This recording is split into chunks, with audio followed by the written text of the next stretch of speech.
ایک پیر صاحب کے مرید ہیں، پیر صاحب باشرہ ہیں، سنت کے مطابق داڑھی ہے، سر پہ پگڑی ہے، امامہ ہے، 5 نمازیں پڑھتے ہیں. میرے اور آپ کے لیے اتنا ہی کافی ہے، بہت کافی. اس کے اندر کیا ہے، وہ کھا کتنا گیا ہے، وہ لے کتنا گیا ہے، اور اس نے بنا کیا لیا ہے، یہ حساب لینے کی ڈیوٹی اللہ کی ہے. نہ ہم نے دیا ہے، نہ حساب ہمارے. سنت شریعت کا پابند ہے، اس سے زیادہ ہمارا تفتیش کرنا بنتا، لیکن ہم نے تو حد کر دی. ہم تو وہاں تک چلے گئے جہاں ہماری ذمہ داری خدا را. سب سے پہلے سوچ، امام عبداللہ جعفری رحمۃ اللہ علیہ فرماتے ہیں کہ سارا بغداد حضرت بشر یافی سے محبت کرتا تھا، اور صرف انسان نہیں، جانور بھی ان کی قدر کرتے. وہ ننگے پاؤں چلتے تھے تو جانور بغداد کی گلیوں میں گوبر نہیں کرتے کہ رب کریم کا بندہ جا رہا ہے. اللہ کے ولیوں کی تو جانور بھی حیا کرتے. وہ گزرتے تھے نا تو جانور بھی. بغداد کا ایک تاجر تھا، جب اللہ تعالیٰ کسی کو مال دیتا ہے نا تو وہ بندہ سیانا بھی ذرا زیادہ ہو جاتا ہے دوسروں سے. اس کی سارا دن نا مشورے دینے میں اس کا وقت گزرتا ہے. علماء کو بھی مشورے دیتا ہے.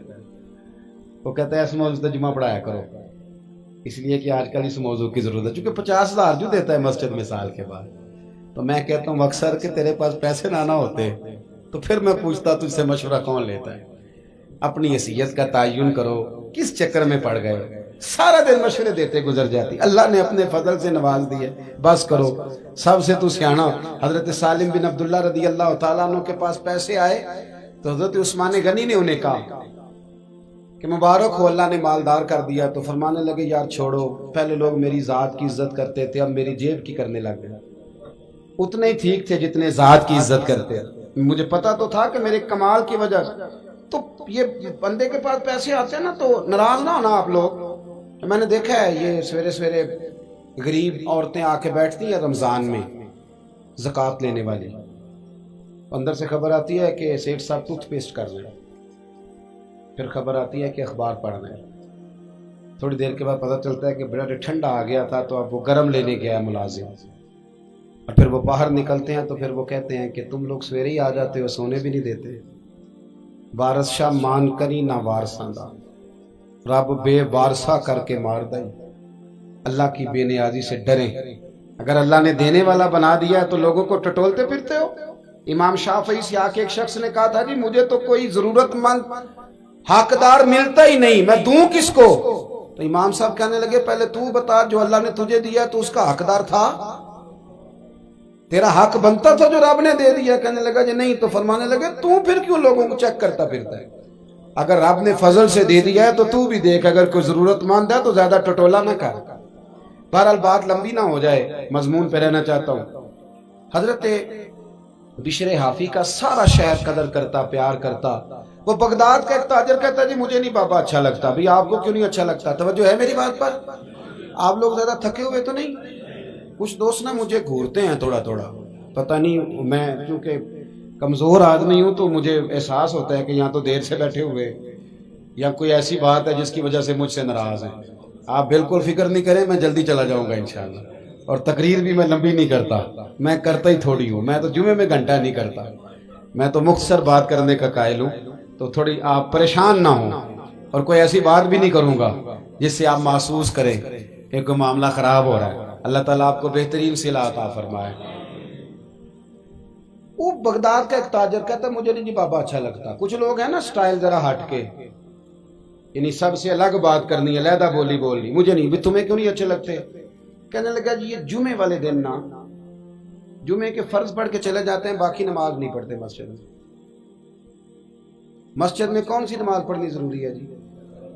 تو باقی جس کا جہاں دل کرے وہاں آپ پابندی لگا سکتے ہیں. میرے ایک مدرسے کا طالب علم تھا تو کچھ لوگ میرے پاس آئے، کہنے لگے پیر صاحب بچہ دے دے نماز پڑھانے کے لیے. دے دیا. پھر شکایت آ گئی، کہنے لگے عصر کی پہلی 4 سنتیں نہیں پڑھتا اور عشاء کی پہلی 4 سنتیں نہیں پڑھتا. میں نے کہا واپس کر دو. کہنے لگے جی آپ تو ناراض ہو گئے. میں نے کہا یار جس چیز کی پابندی اللہ رسول نہیں لگاتے تم کیوں لگاتے؟ رب رسول اگر وہ سنتیں ضروری ہوتی تو فرض کر دی جاتی. تو جس کی اللہ رسول پابندی نہیں لگا رہے، ہمارا عجیب مزاج ہے نا، اس کی ہم پابندی لگاتے. کتنی غلط بات. اور میں چاہے چوتھی رکعت میں شامل ہوں، امام صاحب پر پابندی ہے کہ نہ وہ بچہ دیکھیں نہ بیمار دیکھیں، وہ اذان سے پہلے مسجد آئیں اور جب تک آخری سیٹھ باہر نہ نکلے وہ باہر نہ جائیں۔ ایسے تو نہ کرو یار، کم از کم خیال کریں تھوڑا سا، ہر شخص کی ضروریات ہے جس طرح میری اور آپ کی۔ وہ کہتا جی یہ پڑھ کے نا فرض جمعے والے دن چلے جاتے تھے، باقی نماز نہیں، مجھے اچھا نہیں لگتا۔ ایک دن ایک بندے نے سمجھایا استاد کو کہ یار تو اس اتنی سی بات پر ایک بزرگ پر تنقید کرتا ہے، اور ہمارا مزاج ہے 99 خوبیاں ہوں گی، ایک خامی ہوگی پر ہم خامی کا ذکر کریں گے، حالانکہ انسان ہے ایک خامی تو رہے گی، خامی کا ذکر کریں گے۔ ایک دن جب بڑا سمجھایا تو وہ تاجر کہتا ہے میرے دل میں خیال آیا پتہ تو کروں بابا جاتا کہاں ہے جمعے کے فرض پڑھ کے۔ کہتے ہیں حضرت کے ساتھ میں نے جان بوجھ کے ان کے ساتھ نماز پڑھی، جب وہ فارغ ہوئے تو وہ جلدی سے نکلے تو میں بھی تھوڑا چھپ چھپ کے پیچھے پیچھے ہوا۔ بغداد کی ایک دکان سے انہوں نے نان خریدے، میں نے پھر بدگمانی کی، میں نے کہا اوہو پیر صاحب کو بھوک نے ستایا تھا، اس لیے سنت بھی چھوڑ دی نوافل بھی چھوڑ دی۔ پھر وہ آگے گئے تو انہوں نے کباب ہوٹل سے کباب لیے تو میں نے کہا ان کی عمر دیکھو اور ذائقے دیکھو، پھر بدگمانی کی۔ کہتے ہیں پھر وہ جنگل کی طرف بڑھے تو میں نے کہا مولانا لوگوں سے مریدوں سے چھپ کے کھائیں گے، لیکن کہتے ہیں تھوڑا سا سفر طے ہوا تو ایک کچا مکان آیا، باہر سے کنڈی لگی ہوئی، حضرت بشر عافی نے خود دروازہ کھولا اور کہتے ہیں میں سوراخ سے دیکھ رہا تھا ایک فالج زدہ بوڑھے بیمار بابا جی لیٹے اور ان کے منہ سے رطوبتیں پانی کی نکل رہی ہیں۔ کہتے حضرت بشر عافی دوڑ کے آگے بڑھے، پہلے ان کو سیدھا لٹایا، پھر ایک پیالہ لیا، مٹکے سے پانی ڈالا اور پھر اپنا امامہ کھولا اور پانی میں بھگو کے تو بابا جی کا منہ صاف کیا، اور پھر پہلا لقمہ بابا جی کے منہ میں ڈال کے کہنے لگے معاف کرنا ذرا مجھے جمعے والے دن دیر ہو جاتی ہے، ابھی تو میں نے سنتیں بھی پڑھنی ہیں، ابھی تو نوافل پر ادا کرنے ہیں، جمعہ تھا تو ذرا دیر ہو گئی ورنہ روز وقت پہ آتا ہوں۔ وہ شخص کہتا ہے میرے وجود کے رونگٹے کھڑے ہو گئے، میں کیا سوچتا تھا اور بن کیا گیا۔ اور فرماتے ہیں پھر وہ بیمار بزرگ وہ بولے اور کہنے لگے بشر عافی میرے تو اپنے بھی مجھے چھوڑ گئے اور 14 سال ہو گئے ہیں تو میری 2 وقت کی روٹی لے کے آتا ہے، میں پتہ نہیں زندہ لاش کب تک بنا رہوں گا، تو کب تک آئے گا، خدا کے بندے تو ہیں ہزاروں اور بنوں میں پھرتے ہیں مارے مارے، میں اس کا بندہ بنوں گا جس کو خدا کے بندوں سے پیار ہوگا۔ کہا 14 سال سے آ رہے ہو کب تک آؤ گے؟ جناب بشر عافی نے اپنے ہاتھوں سے بابا جی کے آنسو پوچھے اور پھر فرمانے لگے آج کے بعد یہ لفظ نہ ادا کرنا، یہ جو سارا شہر میری عزت کرتا ہے اور جانور بھی قدر کرتے ہیں تو یہ میرے چلے اور وظیفوں کی وجہ سے نہیں ہے، میں آپ جیسے لوگوں کی خدمت کرتا رہتا ہوں تو رب نے مخلوق کے دلوں میں میری محبت پیدا فرما دی، محبت پیدا کر دی۔ وہ کہتے ہیں کھانا کھلا کے حضرت بشر عافی باہر نکلے تو میں قدموں میں بیٹھ گیا، میں نے کہا مرید کر لے، کہنے لگے ایک شرط ہے، توجہ ہے میری بات پر، یہاں کرامت ہوتی بھی نہیں تو لوگ فیس بک پہ دے دیتے ہیں کمپنی کی مشہوری کے لیے، کیا تماشا ہے، جو باتیں چھپانے کی تھی وہ بتا رہے ہو، یہ کیا بگاڑ دیا تصوف کا رنگ، جڑے محرم راز حقیقت دے وہ تے راز حقیقت کھول دے ہی نہیں، اے جنہ ویکھیا نہیں ہو کرن گلاں، جنہ ویکھ لیا ہو تے بول دے ہی نہیں، وہ تو بات ہی نہیں کرتے۔ وہ تو حضرت بشر عافی فرمانے لگے ایک شرط ہے اگر تو نے میرا مرید ہونا ہے، کہا وہ کیا؟ فرمانے لگے یہ جو تو نے دیکھا ہے نا میری زندگی میں کسی سے بات نہ کرنا، یہ میری شرط ہے۔ پھر فرمانے لگے یہی تو چند نیکیاں جن کے سبب اللہ قیامت پہ رحم فرمائے گا، یہ بھی لوگوں کے سامنے لے آؤں۔ وہ شخص کہتا ہے جسے میں سمجھا کرتا تھا نا کہ یہ ان کا گناہ ہے، وہ ان کی سب سے بڑی نیکی نکل آئی۔ بہت ساری جگہوں پہ ہم سمجھ کچھ رہے ہوتے ہیں اور نکلتا سوچ صاف کرے، اچھی کرے، جو جس مقام پہ ہے اسے وہاں وقار دینا سیکھے، عزت دینا سیکھے۔ دوسری اصلاح معاشرہ کے لیے میرے ذہن میں جو بات ہے وہ یہ ہے کہ زندگی میں نا خودداری پیدا کرے، خودداری۔ یہ جو آج مزاج بن گیا نا دوسروں کے مال پر نظر اور کسی کا ہاتھ تھام کے راتوں رات بڑا ہونے کی کوشش، اس سے باہر آ گئے۔ اللہ نے جہاں مجھے بہتر سمجھا رب نے وہاں مجھے بٹھایا، اور اللہ نے جہاں آپ کو بہتر سمجھا اللہ نے آپ کو وہاں۔ دیکھیں نا اس محفل میں میری کارکردگی صرف اتنی ہے کہ میں تقریر کر رہا ہوں، اس محفل کا سب سے بڑا کارکن وہ ہے جس نے سب سے زیادہ محنت کی ہے، اس کا اعزاز سب سے زیادہ ہے۔ وہ اشتہار لگانے والوں کو اکثر سٹیج پر بیٹھنے کی جگہ نہیں ملتی، حالانکہ اصل کام ان لوگوں کا ہوتا ہے جو یہ محنت کرتے ہیں، جدوجہد۔ تو رب کریم نے جہاں جس کو رکھا ہے نا، اللہ نے اسے وہی پسند کیا ہے۔ ہم نا ناراض نہ ہونا، ہم سب کی ایک چھوٹی سی سیاست ہے، ہم نا اپنی سیاست کے زور پر آگے جانا چاہتے ہیں۔ جب انسان چلاکیاں کرنے کی کوشش کرتا ہے تو پیچھے رہ جاتا ہے، اور جب اپنے آپ کو اپنے رب کے حوالے کر دیتا ہے تو اللہ رسول اسے کبھی ضائع نہیں کرتے۔ اللہ رسول کبھی ضائع، ہماری وہ جو چکر بازی ہے نا، میری ملت کا جوان پڑھا لکھا ہے، خوبصورت ہے، قد کاٹھ والا ہے اور بڑا کچھ کر سکتا ہے، لیکن وہ سوچتا ہے کہ میری لندن والی پھپھو مہربان ہو گئی تو پھر میرا کام بنے گا، امریکہ والے ماموں نے میرا ہاتھ تھام لیا تو پھر میں بچ جاؤں گا، وہ سیٹھ اگر میرے ساتھ سیٹ ہو گیا تو نظام چل جائے گا۔ بچے خواب دیکھتے ہیں کہ میں سویرے اٹھوں تو نوٹوں سے بھرا ہوا تھیلا میری دہلیز پہ پڑا ہو۔ یہ کاہل قوموں کی سوچ ہے، اور اتنی اب ہماری گراوٹ ہے سوچ کی، اور خودداری سے اتنے دور چلے گئے کہ شادیاں سیاسی ہونے لگ گئی۔ یعنی بچہ کہتا ہے امیر گھر میں بیاہ کراؤں گا، اس کا والد کہتا ہے کہ وہاں تیری شادی ہو گئی تو چلو کو 50-60 لاکھ ادھر سے آ جائے گا، کو 10-15 میرے سے ملے گا، تیرا کام۔ جو آدمی اپنی بیوی کی گاڑی چلا کر گزارا کرنے کا عادی ہو اور ذہن رکھتا ہو، وہ کیا آپ اس کو معاشرے کا کوئی باوقار آدمی کہیں گے؟ جو بیوی کے پیسوں پر گزارا کرنے کا مزاج بنا لے۔ اقبال کہنے لگے غیرت ہے بڑی چیز جہان تگ و دو میں، غیرت ہے، بولیے، غیرت ہے بڑی، دنیا میں کوئی پیشہ برا نہیں، ریڑی لگانا بھی بڑی اعلیٰ بات ہے، بہت اعلیٰ بات ہے، بہت۔ میرے ساتھ بہت سارے لوگ نا تصویریں کھنچواتے ہیں، حالانکہ میں زیادہ قائل نہیں فوٹو کا، شاید آج تک میں نے ڈیمانڈ نہیں کی کہ میری فوٹو کھینچو، اور ہو سکتا ہے، مطلب یہ کنفرم نہیں، لیکن میری دانش بینش میں ایسا نہیں کہ میں نے کبھی اپنے ہاتھ سے فوٹو بھی کھینچی ہو، مزاج نہیں، طبیعت نہیں، دلچسپی نہیں۔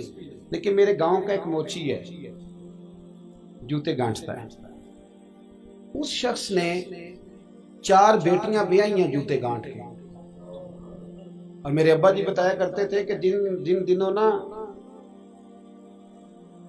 دھیلا چونی جوتا گانٹنے، اب تو جوتے کوئی گنڈواتا ہی نہیں، اب تو گانٹنے کا رواج ہی نہیں، اب تو بچے نیا ہی لیتے ہیں۔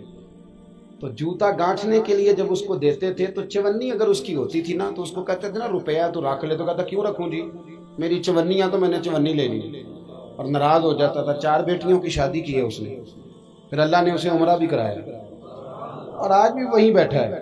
تو میں جب گاؤں جاتا ہوں تو میں کہتا ہوں چاچا میں تیرے ساتھ تصویر کھنچوانی ہے، تو مجھے کہتے ہیں پتر میرا تو منہ بھی نہیں تو پیا میرے ساتھ فوٹو، تو میں کہتا ہوں یار تو ایک انسان ہے، تو ایک مثال ہے، جس بندے نے ہاتھ پھیلانے سے نفرت کی ہو، اب تو چندہ ہی چندہ رہ گیا، چندہ ہی چندہ، اس کے علاوہ اللہ معاف کرے کوئی دوسری شے۔ میں گلاسکو میں تھا تو مجھے ایک صاحب کہنے لگے آپ نے کوئی اعلان شلان نہیں کرنا، مدرسہ نہیں ہے؟ میں نے کہا مدرسے بڑے ہیں پر اللہ کا فضل ہے، چونکہ وہ نبی کریم کے نام کے ہیں تو ہمیں کبھی کمی کوئی نہیں آئی، کبھی نہیں کمزوری آئی، رونے کا مزاج بھی نہیں، وہ چل رہا ہے مدرسہ۔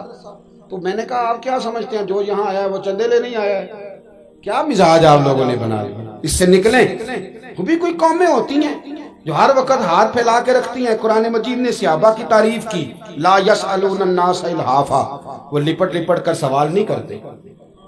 یہ اصحاب صفا کی بات کی قرآن پاک نے، لپٹ لپٹ کر سوال، خبردار تھوڑے پہ گزارا کرنا سیکھو، عزت کی زندگی جیو گے۔ اور نوجوان بالخصوص یاد رکھیں، اگر وقار سے جینا ہے، سر اٹھا کے جینا ہے اور مطمئن زندگی گزارنی ہے تو پھر اس بات پہ راضی ہو جاؤ جو اللہ نے ہمیں عطا کیا۔ پھر تیرا 5 مرلے کا مکان، اگر تو نے فراڈ کا مکان خریدا ہے نا 6 کنال کا، تو اس سے تیرا 5 مرلے کا وقار والا گھر بڑا شاندار۔ عزت کے ساتھ اگر جینا چاہتے ہو، حاتم طائی سے کسی نے کہا تھا کبھی تو نے اپنے سے بڑا سخی بھی دیکھا ہے؟ حاتم طائی کا نام ہے نا آج تک سخاوت میں، اپنے سے بڑا سخی بھی دیکھا ہے؟ اس نے کہا دیکھا ہے۔ کون سا؟ کہنے لگا میں نے ایک دفعہ اپنے سارے شہر کی دعوت پکائی تو میں چہرے پہ نقاب اوڑھ کے نکلا کہ پتہ کروں کوئی آدمی رہ تو نہیں گیا. تو جب میں جنگل میں گیا تو میں نے ایک بابے کو لکڑیاں کاٹتے دیکھا. سب لوگ اس زمانے کے جتنے پڑھے لکھے شعراء ادیب سب میں نے بلائے. بابا لکڑیاں کاٹ رہا تھا. توجہ ہے میری بات پر؟ کہتے میں اس کے قریب گیا, چہرے پہ نقاب تھا. میں نے کہا بابا جی آپ کو نہیں پتا آج حاتم طائی کی دعوت ہے؟ کہنے لگا بیٹے پتہ ہے. تو میں نے کہا جانا نہیں؟ کہتے بابے نے عجیب جواب دیا. کہنے لگا مجھے نا اپنے ہاتھوں کی کمائی کا چسکا لگ گیا. کس کا چسکا؟ ہاں آج کل چسکا یہ ہے کہ کسی کو پارٹی کیسے ڈالنی ہے, کیسے مفت کی روٹی کھانی ہے. کس کا چسکا لگ گیا؟ اپنے ہاتھوں کی. بولیے. میرے نا مدرسے میں ایک لائق بچہ پڑھتا ہے, مالدار گھرانے کا تھا. تو تھوڑی سی نا آپ کو پتہ ہے دوران طالب علمی ہمیں بھی بڑے بہانے آتے تھے تو یہ چیزیں یاد آتی ہیں, تو تھوڑا آگے پیچھے ہوتا تھا. مدرسے میں کام ہو رہا تھا تو میں اس کو کھڑکی میں لے کے کھڑا ہو گیا. میں نے کہا بیٹے ایک چیز تجھے دکھانی ہے. جب تیرے سامنے بھنا ہوا گوشت رکھا جاتا ہے تو نخرے کرتا ہے. ادھر بھی آ ایک نظارہ دیکھ. مزدور نہ سویرے 2 روٹیوں کے بیچ اچار رکھ کے لاتا ہے, اور جب وہ دوپہر کو کھانے لگتا ہے نا میرے بھائی تو وہ اچار اس کی روٹیوں کو بھی لگ جاتا ہے اور پونے کو بھی لگ جاتا ہے. لیکن جب دوپہر کا وقت ہوتا ہے تو مٹی سے لتھڑے ہوئے ہاتھ پہلے وہ جا کے ٹوٹی پہ دھوتا ہے. پھر وہ کیا کرتا ہے کہ وہ پانی کا پیالہ خود بھر کے رکھتا ہے. توجہ میری بات پہ رکھیں. پھر وہ زمین پہ بیٹھتا ہے اور جب وہ پونا کھولتا ہے نا, کبھی اسے کھاتے ہوئے دیکھو, یوں محسوس ہوتا ہے کہ دنیا کی ساری نعمتیں اس کے سامنے پڑی ہوئی ہیں. اور ٹیبل پر بیٹھ کر 22,000 کی روٹی کھانے والے اتنا شکر ادا نہیں کرتے جتنا وہ بندہ شکریہ ادا کرتا. یا اللہ تیرا شکر ہے, یا اللہ تیرا شکر ہے. اور ان کو لفظ نہیں سیدھے پڑھنے آتے, ویسے بھی لفظ تاثیر سے بنتے ہیں تلفظ سے نہیں. اہل دل آج بھی ہیں اہل زبان سے آگے. صحیح تلفظ نہیں ادا کرنا آتا, لیکن جب وہ ہاتھ باندھ کے کہتے ہیں نا یا اللہ تیرا شکر ہے تو یوں محسوس ہوتا ہے کہ روٹی تو اس بندے نے کھائی ہے. کھانا تو ورنہ شادی کے موقع پر اتنا کھایا نہیں جاتا جتنا تباہ کیا جاتا ہے, کیونکہ مفت کا ہوتا ہے نا, مفت کا. تو یاد رکھیں محنت کی کمائی ایک حسن ہے, ایک وقار ہے. وہ جو بندہ 50 لاکھ روپیہ مہینے کا یا سال کا کماتا ہے وہ تو دیکھتا بھی نہیں بیچارہ پیسوں کو. وہ بینک میں آئے اور بینک سے ہی ساری زندگی اپنی دولت دیکھ سکتا. لیکن جو 600 روپیہ دیہاڑی لیتا ہے نا, اس کو جب شام کو ملتی ہے تو 3 دفعہ ہاتھ صاف کرتا ہے اور 3 دفعہ بسم اللہ شریف پڑھتا ہے اور پھر وہ جیب میں ڈالتا ہے. پھر وہ حساب کرتا ہے کہ 50 کہاں لگانے ہیں, 60 کہاں. تو خودداری سے جیو, باوقار رہو گے, باعزت رہو گے. حاتم طائی کہتے ہیں مجھے کہنے لگا کہ مجھے ہاتھوں کی کمائی کا چسکا لگ گیا, اب مفت کے دسترخوان پر مجھے مزہ نہیں آتا. تو کہتے ہیں میں تو بس اس کا فدائی ہو گیا. جب میں واپس آنے لگا تو اس نے مجھے آواز دی. میں واپس پلٹا تو کہنے لگا بیٹا آپ بھی دعوت پہ جا رہے ہیں؟ میں نے کہا ہاں. تو اس نے مجھے 5 دینار نکال کے دیے. کہنے لگا یہ لے جاؤ, حاتم طائی کو نہ دینا, وہاں جو آدمی لنگر پکا رہا نا اسے دے دینا. یار بڑے بڑے لوگوں نے روٹی کھانی ہے, چلو میرا بھی حصہ پڑ جائے گا. تو حاتم طائی کہتے ہیں میں گھوڑے سے گر گیا, چہرے سے کپڑا اٹھایا اور میں نے کہا بابا میرے سینے سے لگ, میں تو امیر ہو کے سخی ہوں نا, تو غریب ہو کے بڑا سخی ہے. آج سمجھ آئی ہے تیری سخاوت کی. پڑھیے نا حدیث پاک. حضرت انس بن مالک کہتے ہیں ایک شخص نے آ کے کہا یا رسول اللہ کچھ دیجئے. حضور مجھے کچھ بولیے. اور میرے محبوب کا دروازہ وہ ہے کہ جہاں سے کبھی کوئی خالی گیا ہی نہیں. حضور کچھ دیجئے. تو نبی کریم علیہ السلام نے آج الگ بات کر دی, فرمایا تیرے پاس کچھ بھی نہیں؟ اس نے کہا حضور میرے گھر میں ایک پیالہ ہے اور ایک کمبل ہے اوڑھنے کا. اتنا غریب کو بندہ اس وقت بیٹھے محفل میں جس کے گھر میں ایک ہی پیالہ ہو. جو چپ ہے ان کے بارے میں کیا نظریہ اختیار کرو. کوئی ایسا غریب جس کے گھر میں ایک ہی پیالہ ہو, صرف ایک ہی کمبل ہو. لیکن یہاں بیٹھے میرے سمیت ہر تیسرے بندے کو آپ پوچھ لیں کہ حالات کیا ہیں تو کہے گا دعا کرو. بڑی مشکل ہے. اتنا غریب کوئی بندہ موجود, لیکن آپ کسی کو پوچھ لیں وہ کہے گا جی بس دعا کریں. کوئی ایسا پیر مل جائے جو مجھے اللہ دین کا چراغ دے دے تاکہ نوٹ کسی طریقے آ جائے. اور وہ نعت خاں جو کہتا ہے کہ کون دیتا ہے دینے کو منہ چاہیے, دینے والا ہے سچا. وہ بھی کہتا ہے پہلے 25,000 دو. کوئی تو اسٹیج پہ تو کہہ رہا تھا حضور دیتے ہیں, اور یہاں جب تک تیرے اکاؤنٹ میں نہ جائیں تیرا کام ہی نہیں چلتا. عجیب تماشا ہے نا. ایک صاحب نے بڑی دور سے مجھے فون کیا, کہنے لگے ٹائم دے دیں. میں نے کہا جی میں آ جاؤں گا, فارغ ہوتا ہوں تو آ جایا کرتا ہوں, کوئی مسئلہ نہیں ہے, ہم اتنے بڑے لوگ ہی نہیں, آ جائیں گے. کہنے لگا جی آپ بتائیں مطلب اکاؤنٹ نمبر دے دیں. میں نے کہا یار آپ نے غلط جگہ فون کر لیا, میں نے تو بتایا کہ وہ تو بڑے لوگ ہوتے ہیں, تو ہمیں پتہ ہے اپنی حیثیت کا, انشاءاللہ حاضر ہو جائیں گے, آپ سے بات ہوگی. کہنے لگے نہیں آپ کو تو کچھ بتانا ہی پڑے گا, کچھ بتائیں کچھ بتائیں. میں نے کہا کچھ بھی نہیں, میں انشاءاللہ حاضر ہوں گا. اللہ نے مجھے توفیق دی ہے, میں شام کو بڑی زبردست کھانا اپنے بچوں میں اچھا بیٹھ کے کھاتا ہوں. ایک گاڑی ہے جس پہ سفر کرتا ہوں, اگرچہ مکان میرا 2 کمروں کا ہے, پر کبھی اللہ تعالیٰ نے میرے دل میں یہ تمنا پیدا نہیں کی کہ کوئی بہت بڑا ہو تو گزارا صحیح ہو. میں بڑی اطمینان بخش زندگی گزارتا ہوں, تو میں آ جاؤں گا. کہنے لگے نہیں تہاڈی مہربانی کچھ دسو. میں کہا 3 کروڑ روپیہ دے چل. کتنا جی؟ اللہ جانتا ہے ہنسانے کے لیے بات نہیں کر رہا, اور مسجد میں اونچا ہنسے بھی نہ. کتنے دیں؟ کہتے جی یہ تو آپ نے کیا کہہ دیا. میں نے کہا یار اگر میں نے اپنے لفظ ہی بیچنے ہیں تو اب میں 25-40 ہزار میں بک جاؤں. تو میں تو سمجھتا ہوں کہ نبی پاک کا فرمان بڑا قیمتی ہے, تو ریٹ لگاؤں تو میری حیثیت یہ ہو کہ 40,000 روپیہ. اگر میں نے بکنا ہی ہے تو کوئی ریٹ تو لوں نا. اور ویسے بھی میں تو سمجھتا ہوں کہ میں بڑا انمول ہوں, اس لیے کہ میں رسول اللہ کے دین کا نوکر ہوں. اور یہ غلطی ان کی نہیں جو بیچتے ہیں, غلطی ان کی ہے جو خریدتے ہیں. آپ لوگوں نے مارکیٹیں بنائی ہیں, آپ مارکیٹیں نہ بناتے تو کبھی مارکیٹوں میں اس طرح کی چیزیں بکنے کہ ہم نے ظلم کیا ہے, ہم نے زیادتی کی ہے, ہم نے یہ ماحول بنایا ہے. بہرحال بات دور نہ نکل جائے, واپس آتا ہوں. نبی کریم صلی اللہ علیہ وسلم نے فرمایا تیرے پاس کچھ نہیں, ایک کمبل ہے اور ایک, حضور نے فرمایا لے کے آ. یہ سرکار کا فرمان سیاستہ سے عرض کر رہا ہوں. اگرچہ امام جلال الدین سیوطی نے تفسیر در منصور میں تفصیل کے ساتھ اس روایت کو کئی طرق سے بیان کہا. ایک کمبل, یارو سوچو ایک کمبل جس بندے کے پاس ہو, ایک پیالہ, اس سے بھی کوئی غریب ہوگا. حضور نے منگا لیا اور بولی لگا دی, کون خریدے گا؟ ایک شخص نے کہا 1 دینار, ایک نے کہا 2. حضور نے 2 دینار میں بیچ دیا. وہ بولا نہیں کہ حضور 2 ہی تو چیزیں تھی, وہ بھی بیچ دی آپ نے. اللہ کے رسول نے فرمایا 1 دینار کا کھانا لے جا اور 1 دینار کا کلاڑا خرید کے لا. وہ لائے. حضرت انس کہتے ہیں بندہ بڑے نصیبوں والا تھا. وہ جب کلاڑا خرید کے لایا تو اس میں دستہ میرے نبی نے دستے مبارک سے لگایا, حضور نے دستہ لگایا اور فرمایا یہ لے جنگل میں جا. مسلمانوں یہ میرے رسول اللہ کی تعلیم ہے. نوجوانوں غور کرو, اگر معاشرے کو سنوارنا ہے تو اس چیز پر محنت کرو. فرمایا یہ کلاڑا پکڑ, رسی پکڑ, جنگل میں جا, لکڑیاں کاٹ کے لا, کھا بھی اور کھلا بھی, پہن بھی اور پہنا بھی, جا. اور حضور نے فرمایا 15 دن مجھے نظر نہ آنا, جا کام کر, جا کے محنت کرنا ہے. اسلام کا شیوا ہے. آج پوری دنیا میں ہمارا کشکول مشہور ہے, دھوکہ معروف ہے. لوگ کہتے ہیں کہ انہوں نے ایسے ہم نے طریقے غیروں سے پیسے نکالنے کے اختیار کیے, ایسے طریقے کہ کبھی سنے تو شرم سے سر جھک جاتا ہے.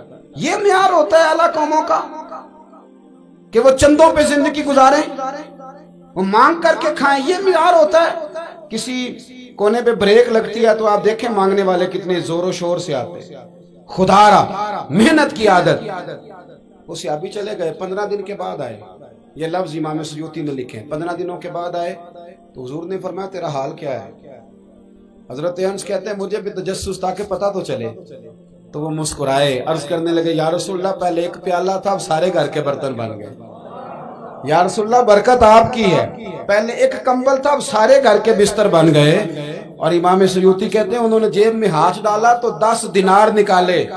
عرض کی حضور رکھ لے, میں صحابہ صفا کے لنگر میں حصہ ڈالنے آیا ہوں, یہ قبول کر لے مجھ سے.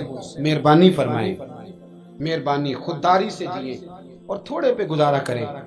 آپ کا جو کچا مکان ہے نا, کچا, اس پہ لینٹر نہیں ہے, کچی چھت ہے, لیکن اس گھر میں بیٹھنے والی ماں آپ سے راضی ہے, باپ آپ سے راضی ہے, تو یہ وہ والا گھر ہے جس میں اللہ کی رضا موجود ہے.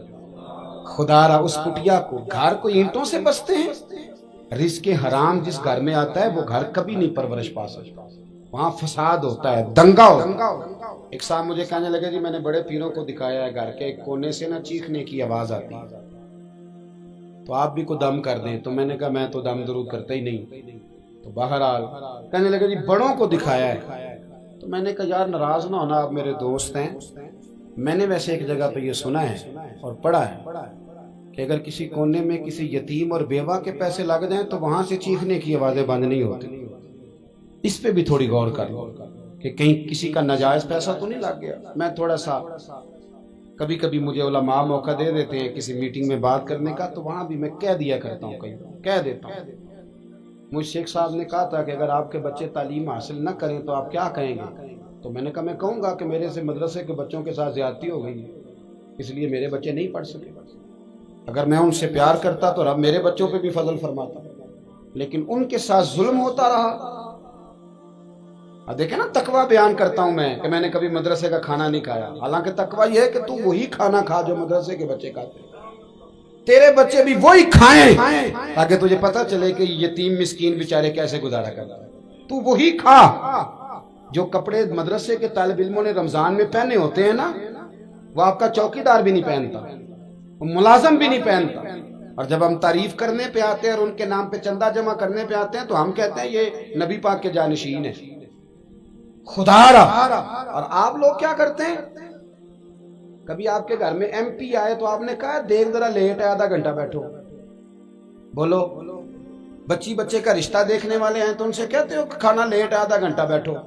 طالب علموں کو تو آپ کہہ دیتے ہیں کہ کھانا لیٹ ہے، ذرا 2 پارے اور پڑھ لو۔ کس جرت کے ساتھ کہتے ہو؟ یہ رسول اللہ کے دین کے محافظ نہیں؟ یہ نبی پاک صلی اللہ علیہ وسلم نے ان کی عظمتیں بیان نہیں کی؟ کیا سمجھا ہوا ان کو؟ لوارث ہیں، جو جس کے معنی میں آئے ان کے ساتھ کرے۔